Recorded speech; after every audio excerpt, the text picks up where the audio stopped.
चलिए आज का जो लेक्चर है वो सिस्टम मॉडलिंग डायग्राम के अंतर्गत है। मॉडलिंग डायग्राम क्या होती है कि आप सिस्टम को जो है रिप्रेजेंट करने के लिए कि सिस्टम के उसका बिहेवियर कैसा होगा, उसका स्कोप क्या होगा, उसका डिज़ाइन कैसा होगा, उसके यूज़र के साथ इंटरेक्शन कैसे होगी, उसके जो ऑब्जेक्ट्स हैं उनके दरमियान रिलेशनशिप्स क्या होंगे, उसका फ्लो का सीक्वेंस क्या होगा। इन सारी चीज़ों को रिप्रेजेंट करने के लिए आप मॉडलिंग डायग्राम्स बनाते हैं और ये मॉडलिंग डायग्राम मिल के हेल्प करती हैं डिज़ाइनर को, डेवलपर को, रिक्वायरमेंट इंजीनियर को, कस्टमर को, टेस्टर को, सबको जो है ये हेल्प करते हैं सिस्टम को अंडरस्टैंड करने में, सिस्टम को रिप्रेजेंट करने में कि what actually system do, what actually system behaves. तो सिस्टम मॉडलिंग के अंदर जो है वो कॉन्टेक्स्ट मॉडल्स है, इंटरेक्शन मॉडल है, स्ट्रक्चरल मॉडल है, बिहेवियर मॉडल है। कॉन्टेक्स्ट मॉडलिंग जो है वो as a entity internal systems और एक्सटर्नल सिस्टम और स्कोप ऑफ द सिस्टम को बताता है। इंटरेक्शन डायग्राम जो है वो जो यूजर्स और स्टेक होल्डर्स की सिस्टम के साथ जो इंटरेक्शन है उसको रिप्रेजेंट करता है। स्ट्रक्चरल मॉडल जो है सिस्टम के डिज़ाइन को, सिस्टम की जो इंग्रेडिएंट्स है उसको रिप्रेजेंट करता है। बिहेवियर मॉडल जो है सिस्टम की परफॉर्मेंस एस्पेक्ट को, परफॉर्मेंस या जो बिहेवियर है उसको रिप्रेजेंट करने के लिए जो है वो बिहेवियर मॉडल। सिस्टम मॉडलिंग की डेफिनेशन क्या है? System modelling is the process of developing abstract model of system. Abstract क्यों कहा जाता है कि फिजिकली तो कोई चीज़ नहीं बनती, लेकिन एब्स्ट्रैक्शन हो जाती है कि सिस्टम को बनाने से पहले सिस्टम को आप इमेजिन कर सकते हैं, उसकी एब्स्ट्रैक्शन कर सकते हैं। तो इसलिए इसको क्या कहते हैं? Abstract model of system. और इस प्रोसेस को क्या कहते हैं? System modelling. Each model present different view और पर्सपेक्टिव ऑफ द सिस्टम। कि अगर जो क्लाइंट है उसके पर्सपेक्टिव से सिस्टम क्या है, कोडर के पर्सपेक्टिव से क्या है, टेस्टर के पर्सपेक्टिव से क्या है, और ओनर के पर्सपेक्टिव से क्या है, मार्केटिंग वाले बंदे के पर्सपेक्टिव से क्या है। तो क्या है? मॉडलिंग जो है सिस्टम की डिफरेंट पर्सपेक्टिव से रिप्रेजेंट करने को कहते हैं। Representing system using some kind of graphical notation. और रिप्रेजेंट करने के लिए हम क्या यूज करते हैं? ग्राफिकल नोटेशंस यूज करते हैं। और इन नोटेशंस को हम क्या कहते हैं? ये यूनिफाइड मॉडलिंग लैंग्वेज। इन नोटेशन को हम रिप्रेजेंट करते हैं यूएमएल के अंदर, यूनिफाइड मॉडलिंग लैंग्वेज के अंदर। Model help the analyst to understand the functionality of this system use to communicate with the customer. तो ये जो है मॉडल जो है डिफरेंट स्टेक होल्डर्स को हेल्प करते हैं in order to understand the system with respect to communication, with respect to interaction, with respect to structural design, with respect to behavior, etc. अब सिस्टम मॉडलिंग की ज़रूरत क्या है? System modelling help to get different perspective. अब वो external perspective भी हो सकता है, वो इंटरेक्शन पर्सपेक्टिव भी हो सकता है, वो बिहेवियर पर्सपेक्टिव भी हो सकता है, structural perspective, how system is interacting, interaction diagram से पता चलता है। सिस्टम के कौन कौन से कंपोनेंट हैं, स्ट्रक्चरल पर्सपेक्टिव से पता चल जाता है। और link with environment and system, जैसे अब एक सिस्टम किसी और सिस्टम के साथ भी इंटरेक्ट कर रहा होता है और वो किसी और सिस्टम को असिस्ट कर रहा होता है, हेल्प कर रहा होता है, एक सिस्टम की दूसरे सिस्टम के ऊपर डिपेंडेंसीज होती है, तो उसको जो है एक्सटर्नल पर्सपेक्टिव से जो है रिप्रेजेंट किया जाता है। अब यूनिफाइड यूएमएल के डिफरेंट टाइप्स हैं, मॉडल्स की, जैसे एक्टिविटी डायग्राम है, यूज केस डायग्राम है, सीक्वेंस डायग्राम है, क्लास डायग्राम है, स्टेट डायग्राम है। एक्टिविटी डायग्राम किस पर्पज के लिए है? Which shows the activities involve in the process or in data processing. Activity diagram जो है वो प्रोसेस की एक्टिविटीज को भी रिप्रेजेंट करती है, डाटा पे जो एक्टिविटीज हो रही हैं उनको भी रिप्रेजेंट करती है। यूज केस डायग्राम है which shows the activity involve in process और डाटा प्रोसेसिंग। ये भी जो है यूज केस डायग्राम डाटा को भी रिप्रेजेंट करती है, प्रोसेस को भी, एक्टर्स और उसकी जो है एक्शन को। Use case diagram. फिर sequence diagram which show interaction between actor and the system and between system component. एक सिस्टम कंपोनेंट की दूसरे सिस्टम कंपोनेंट के साथ जो एक्टिविटीज हैं, या एक्टर्स की, स्टेक होल्डर्स की सिस्टम के साथ जो इंटरेक्शन है उसको किसमें शो किया जाता है? सीक्वेंस डायग्राम से। क्लास डायग्राम है which show object sir classes. यहाँ एक्टर से मुराद क्या है? एक्टर से मुराद ये है, मसलन आप कहते हैं जी हमने लॉगिन बनाना है, अभी अभी फर्ज किया आप स्टूडेंट वाली वेबसाइट यूज कर रहे हैं, स्टूडेंट इज एक्टर। फिर टीचर्स यूज करते हैं, टीचर एज ए एक्टर। फिर जो आपके एचओडी यूज करते हैं इसी वेबसाइट को, वो एक अलग एक्टर है। उनके रिसोर्सेज अलग है, स्टूडेंट के अलग हैं, टीचर के अलग हैं, एचओडी के अलग हैं, डीन्स के अलग हैं, वीसी के अलग हैं, और फिर जो आपका जो सिस्टम एडमिन है उसके अलग। तो इन सब ये सारे क्या हैं? एक्टर्स हैं, रोल्स हैं। Okay sir. उसके बाद है class diagram which show the object classes in the system and the association between these classes। जो क्लास डायग्राम है बेसिकली डिजाइन पर्सपेक्टिव से सिस्टम को रिप्रेजेंट करना है कि इसके अंदर प्रोडक्ट भी है, इसके अंदर क्लाइंट भी है, इसके अंदर जो है और डिफरेंट रोल हैं, डिफरेंट एंटिटीज हैं, उनके मतलब जो ऑब्जेक्ट और क्लासेस बनती हैं उनके दरमियान जो इंटरेक्शन है उसको जो है क्लास डायग्राम कहते हैं। उसके बाद state diagram which shows the system react to internal and external events. कि एज ए होल जो है हमने जो सिस्टम बनाया वो किसी के लिए एक्सटर्नल भी बनेगा, एज ए होल वो हमारे लिए इंटरनल भी है। तो उनकी जो आपस में इंटरेक्शन है डिफरेंट सिस्टम्स की, मसलन जैसे अगर आप ये कहें यूनिवर्सिटी के अंदर अकाउंट्स वालों का सिस्टम अलग चल रहा होता है, एकेडमिया वालों का सिस्टम अलग चल रहा होता है। फिर उसके बाद जो रजिस्ट्रार ऑफिस का है, हायरिंग एंड फायरिंग पावर्स जो है, एचआर डिपार्टमेंट, उनका अलग चल रहा होता है। तो उनकी जो आपस में इंटरेक्शन है कि अगर पे ट्रांसफर होती तो कहाँ से कहाँ, अगर कोर्सेज की बात करें तो एकेडेमिया की सिस्टम अलग, तो इनका जो आपस में इंटरेक्शन है वो स्टेट डायग्राम्स के साथ शो किया जाता है कि एक स्टेट का दूसरे के साथ क्या इंटरेक्शन है। कॉन्टेक्स्ट एंड प्रोसेस मॉडल, पहली बात वो जो हमने स्टार्ट में पढ़ा था ना यहाँ पे, कॉन्टेक्स्ट मॉडल, इंटरेक्शन, अब उनकी डिटेल आ रही है।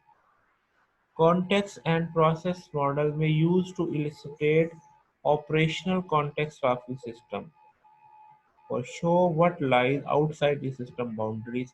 के सिस्टम बाउंड्री के जो आउटसाइड जो है उसकी बाउंड्रीज क्या है सिस्टम की। Social and organizational concerns may affect the decision on where to position system boundaries। तो कॉन्टेक्स्ट जो है, अब इसमें जो पोजीशंस हैं वो भी इफेक्ट करती हैं। Context model simply show the other system in the environment, not how the system being. Sir यहाँ ऑपरेशनल कॉन्टेक्स्ट ऑपरेशनल कॉन्सेप्ट जैसे अभी के हम मुराद क्या था? मैं पहली बताता लाइन हूँ। में जो ऑपरेशनल कॉन्टेक्स्ट। जी जी, ऑपरेशनल कॉन्टेक्स्ट यानी अब ऐसे समझ लिया, अभी यूनिवर्सिटीज का निज़ाम वैसे चल रहा था ऑपरेशनल के पॉइंट ऑफ व्यू से। तो अब हम लोग पार्ट हैं पंजाब गवर्नमेंट के भी, तो बाज़ दफ़ा हमारे सिस्टम को पंजाब गवर्नमेंट के डिसीजंस भी इफेक्ट करते हैं। ऑपरेशनल कॉन्टेक्स्ट ये है कि यानी एज ए, देखो अब सिस्टम की बात कर रहे हैं हम, प्रोसेस की बात करें, हमारे यूनिवर्सिटी का अपना एक प्रोसेस चल रहा होता है नॉर्मल फैशन में, फिर उस प्रोसेस के अंदर हमारे डिपार्टमेंट्स के प्रोसेस चल रहे होते हैं नॉर्मल अंदाज। अब एक एक्सटर्नल, अब हम लेकिन हमारी इंटरेक्शन देखें एज ए डिपार्टमेंट लेवल पे, डिपार्टमेंट के अंदर की एक्टिविटीज हैं, फिर हमारी interaction with in the university activities हैं, फिर with in different department activities हैं, फिर यूनिवर्सिटी की इंटरेक्शन जो है आउट ऑफ द डिपार्टमेंट। अब यूनिवर्सिटी एज ए यूनिट काम कर रहा होता है, लेकिन जब गवर्नमेंट की नज़र से देखते हैं तो वो एज ए यूनिट है, तो वहाँ के इफेक्ट भी जो है हमारे प्रोसेस को अफेक्ट करता है। तो ये जो है कि किसकी हायरार्की और किस तरह जो है वो ऑपरेशनल कॉन्टेक्स्ट जो है एक दूसरे के साथ वो अफेक्ट करते हैं, उसको भी हम वो डोमेन में रखते हैं कि ओके हमारी सर। बाउंड्रीज क्या हैं, इनसाइड बाउंड्री क्या है, आउटसाइड बाउंड्रीज क्या हैं, हम किस किस सिस्टम के साथ इंटरेक्ट करते हैं। अभी जैसे लॉ एंड ऑर्डर की जैसे सिचुएशन आती है, तो फिर वाइस चांसलर को जो है वो जो लोकल गवर्नमेंट है उसके साथ भी इंटरेक्ट करना होता है, डीसीओ के साथ इंटरेक्ट करना होता है, फिर उनकी चीज़ों को भी मद्देनजर रखते हुए हमने अपने सेमेस्टर्स को प्लान करना होता है। तो इन चीज़ों का भी एक सिस्टम है ना। अब जैसे हम ये कहें कि एजुकेशन सिस्टम को रिप्रेजेंट करें, अब वो सिस्टम को रिप्रेजेंट करने के लिए कॉन्टेक्स्ट बनाते हैं कि कौन सा प्रोसेस किसके साथ इंटरेक्ट करता है, कहाँ पे क्या क्या कम्युनिकेशन, क्या क्या इंटरेक्शन, क्या क्या इंटरनल एक्सटर्नल बाउंड्रीज बनती है। ठीक है जी। Okay sir. Okay sir, thank you. अब डीसीओ डायरेक्ट हमारे डिपार्टमेंट को तो नहीं इंटरेक्ट कर सकता ना, वो ज्यादा से ज्यादा करेगा तो वाइस चांसलर के साथ इंटरेक्ट करेगा। अब वो कहे कि जाके वो जी जी। एचओडी के साथ कहे जी मैं ये कर दूं, तो वो कहेगा मैं तुम्हें नहीं जानता, मुझे जो कुछ कहेगा मुझे तो वाइस चांसलर कहेगा। जी जी। तो ये बाउंड्रीज और इंटरेक्शन ये सारी चीजें। Context model simply show the other system in the environment, now how the system being developed is used in that environment. अब देखो ना, वो इंटरेक्ट करता है अदर के साथ, not how the system being developed is used in that environment. उससे concern नहीं है कि अंदर हमारे वो डेवलपमेंट उससे क्या करता है। Process model reveals how the system being developed is used in broader business process। कि ये प्रोसेस मॉडल असल में ये बताता है कि आप जो यूनिट बना रहे हैं उसकी इंटरेक्शन किस एक्सटेंट से आउट ऑफ द सिस्टम भी होती है। उसके बाद context and process model represent all external entities that may interact with the system। External entities system at centre, जैसे अब एक्सटर्नल एंटिटीज की बात कर लेते हैं, मसलन फर्ज किया आपको एक वेबसाइट बनाने का कहा गया और वो सेल परचेज की है। अब सेल परचेज के अंदर आपने यूजर से, अब वो ऑनलाइन है तो ऑनलाइन में यूजर से आपने पेमेंट भी लेनी है। अब पेमेंट के लिए तो नहीं, अब यूजर को आप उसके क्रेडिट कार्ड्स को तो नहीं आप कर सकते, तो फिर आपको क्या करनी पड़ेगी, आपको बैंक से सर्विस लेनी पड़ेगी। अब आपका सिस्टम एक एक्सटर्नल सिस्टम है जो बैंक का सिस्टम है, उसके साथ इंटरेक्ट करेगा। बैंक का सिस्टम आपको वैलिडेट करके बताएगा हाँ भाई उसकी ट्रांजैक्शन हो गई, अब आप डिलीवरी कर दें। तो ये इंटरेक्शन होगी ना आपके सिस्टम की एक्सटर्नल के साथ। तो वो चीज़ें भी जो है एक्सटर्नल एक्सटर्नल फैक्टर्स में आ जाती हैं। कि मसला अगर बैंक का सिस्टम ही बैठा हुआ है, वो रिप्लाई नहीं आपका को देता कि जी ट्रांजैक्शन हुई कि नहीं हुई, तो इसका मतलब अब आप आगे नहीं चलेंगे, अब आप रुक जाएंगे जब तक कि उसकी ट्रांजैक्शन मुकम्मल नहीं होती, उस वक्त तक आप उसकी डिलीवर नहीं करेंगे उसके आइटम्स को। ठीक है। The objective is to focus attention on external factors and events that should be considered in developing a complete set of system requirement and constraint। अब इन सारे फैक्टर्स को जब आपने रिक्वायरमेंट की फॉर्म में, सिस्टम की डिजाइनिंग की फॉर्म में देखने हैं, तो इन सारे फैक्टर्स को आपको कंसीडर करना पड़ता है। तो फिर इसलिए जो है आपको, जब तक अब देखना, जब तक आपको बाउंड्रीज का नहीं पता कि भाई मेरा सिस्टम कहाँ कब क्या किसके साथ करेगा, आप रिक्वायरमेंट नहीं लिख सकते, फिर उसके जो सिनेरियोज नहीं लिख सकते कि अगर ये हो गया तो क्या करेगा सिस्टम। ठीक है। ये चीजें भी आपको डिफाइन। अब यहाँ पे ये देखें एक सिस्टम को रिप्रेजेंट करने की, जैसे यहाँ पे एक डायग्राम है, कॉन्टेक्स्ट डायग्राम। अब इसके अंदर मुख्तलिफ है, जैसे कस्टमर्स हैं, कस्टमर का इंटरनल एक अलग सारा मैकेनिज्म है। ठीक है, कस्टमर इंटरेक्ट करता है ये एनडीई से, एंड प्रोसेस डाटा एक्सप्लॉयटेशन। ठीक है। अब इसके मुख्तलिफ यूनिट्स हैं, जैसे ये इंटरफेस डाटा प्रोसेसिंग सेगमेंट है, मिशन मैनेजमेंट सेंटर है, प्रोडक्ट डेवलपर्स है, इंटीग्रेटेड प्रोग्राम ऑफिस है। ठीक है, ये मैनेजमेंट है, फिर ये कंप्रिहेंसिव लार्ज एरे सॉफ्टवेयर। अब इनकी जो है ये एज ए होल इन सारों के साथ कोऑर्डिनेट करना है। ये अब इसके लिए कस्टमर के लिए ये एक्सटर्नल सिस्टम है, इंटरफेस डाटा प्रोसेसिंग। ठीक है। मैनेजमेंट और कस्टमर, ये अब ये मैनेजमेंट की इंटरेक्शन, कुछ इंटरनल होंगे, कुछ एक्सटर्नल होंगे, कुछ सर्विसेज इनसाइड होंगी। अब ये इंस्ट्रूमेंट स्टेटस है, सैटेलाइट स्टेटस है। अब यहाँ पे प्रोडक्ट डेवलपर जो है, एल्गोरिदम है, ऑपरेशनल स्टैंडर्ड्स है, इंटीग्रेटेड में सर्विस रिक्वेस्ट है, एक्सपीआर है। तो ये एज ए होल जो है इंटरनल और एक्सटर्नल की आपस में जो इंटरेक्शन है, ये एज ए होल एक सिस्टम को बता रहा है। और इसमें कुछ इंटरनल एंटिटीज हैं, कुछ एक्सटर्नल है, कुछ इंटरनल।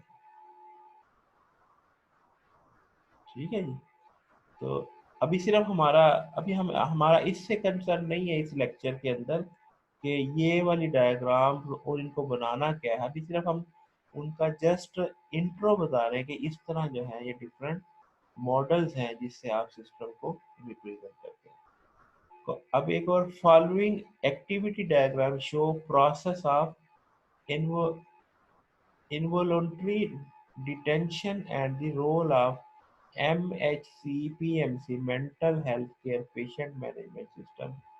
अब ये mental health care patient management system की एक्टिविटी डायग्राम को रिप्रेजेंट कर रहा है। अब एक्टिविटी क्या है, तो यहाँ से स्टार्ट होता है, यहाँ पे एंड होता है।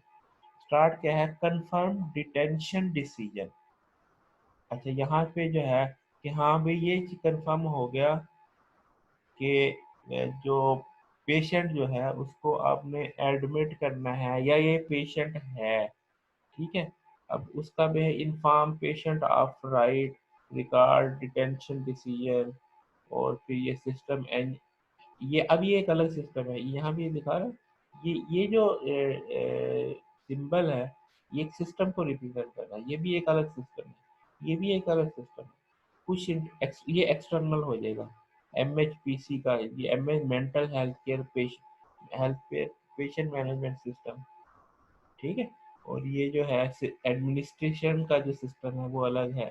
फिर ये MHPS ये भी वही है। तो ये जो इसकी यानी एक्टिविटीज़ में कि जब आप एंटर होते हैं तो कुछ सिस्टम हॉस्पिटल का अपना है, कुछ पेशेंट की अपनी इंफॉर्मेशन है। ठीक है। अब यहाँ पे जब वो आता है तो वो चेक करता है कि ये डेंजरस है कि इन डेंजरस है। फाइंड सिक्योर प्लेस, फिर transfer to police station, transfer to secure hospital. ठीक है। Admit to hospital. और फिर यहाँ पे inform social care, inform next of kin, update. मतलब एक बंदा यहाँ पे बता रहा है, सिस्टम की बात कर रहा है।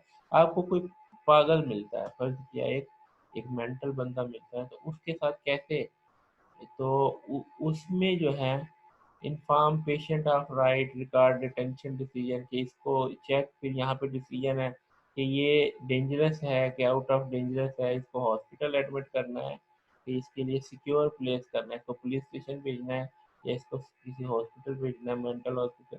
ठीक है। फिर इन्फॉर्म सोशल केयर, अगर उसका कोई आईडी है सोशल, जैसे होता है ना, ये सारी चीज़ें ना, कुछ बातें ऐसी होती हैं जिससे हम लाइलम होते हैं कि वो हम उस सिस्टम का पार्ट नहीं होते। मसलन जिस बंदे की इंटरेक्शन है ना, कि उसका वो हेल्थ कार्ड भी बना है और इस तरह की चीज़ें बनते हैं, तो वहाँ पे तो आप उस सिस्टम को अंडरस्टैंड कर। अब ये चीज़ें तो हमारी नहीं आ रही, अब आ रही है। हेल्थ कार्ड बनना, बंदे की इंश्योरेंस होनी है, बंदे की फलाना चीज़, क्योंकि अब वो चीज़ें वो जिम्मेदार होंगी। अगर एक बंदा मिलता है, चेक किएगा इसका हेल्थ कार्ड बना है, इसका फलाना बना है, तो उसको वो फैसिलिटीज़ प्रोवाइड करना। फिर उसके इन्फॉर्म नेक्स्ट टू किन, उसके रिलेटिव्स को इन्फॉर्म करना, अपडेट रजिस्टर करना, हेल्थ जो हॉस्पिटल मैनेजमेंट है। तो ये वो जो है, ये सारे जो है एक्टिविटीज़ को बता रहे हैं, क्या क्या एक्टिविटी आप करते हैं अगर आपके पास ये इंसिडेंट अकर होता है। ठीक है जी। तो इनको, इस प्रोसेस को जो है, अब वैसे भी हॉस्पिटल में अगर कोई इमरजेंसी, अब जैसे फर्ज किया इमरजेंसी का है, तो क्या होता है कि आप इमरजेंसी किसी हॉस्पिटल में लेके जाते हो, तो सबसे पहले क्या कहते हैं कि इसकी तो पुलिस कंप्लेन होगी या इसको जो है डायरेक्टली एंटरटेन किया जाएगा। तो उन सारी एक्टिविटीज़ को जिससे वो गो थ्रू होके किसी एक्सीडेंट के नतीजे में पेशेंट के साथ जो मामला किया जाता है, जो एक्टिविटीज़ की परफॉर्म की जाती है, उसको आप किस में रिप्रेजेंट करते हैं, एक्टिविटी डायग्राम्स। ठीक है। यानी उसको फर्स्ट एड मिलने तक का जो प्रोसेस है, या उसको हॉस्पिटल में एडमिट कर लिया जाता है, सारे प्रोसेस को जो शो करते हैं आपके कहाँ कहाँ क्या क्या होगा, उनको किसमें रिप्रेजेंट करते हैं, एक्टिविटी डायग्राम। उसके बाद है activity time.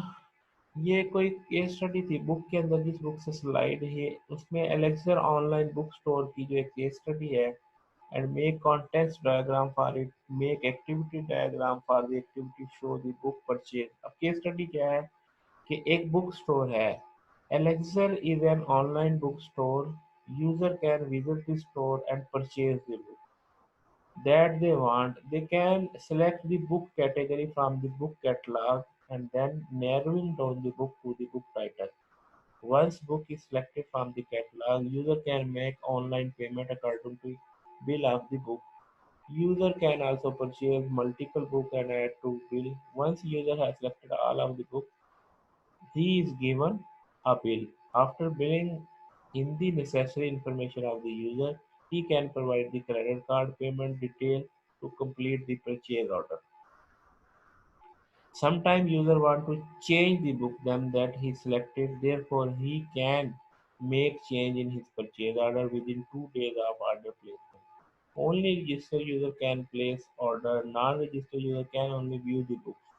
System also maintain user history of order that he places and interest he has reading books types. In such a way, user can anytime view that how many and which type of book he so far ordered. System also suggests different type of book that are related. यानी एक थोड़ी सी history बताई है कि एक system है online book store का, उसके अंदर आप बुक्स को सिलेक्ट कर सकते हैं, परचेज कर सकते हैं, मल्टीपल बुक्स ले सकते हैं, लेकिन करेगा वही जो रजिस्टर्ड यूजर होगा। रजिस्टर्ड होगा तो उसकी इंफॉर्मेशन, उसकी एटीएम की इंफॉर्मेशन लेके आपको प्रोसेस मुकम्मल करते हैं।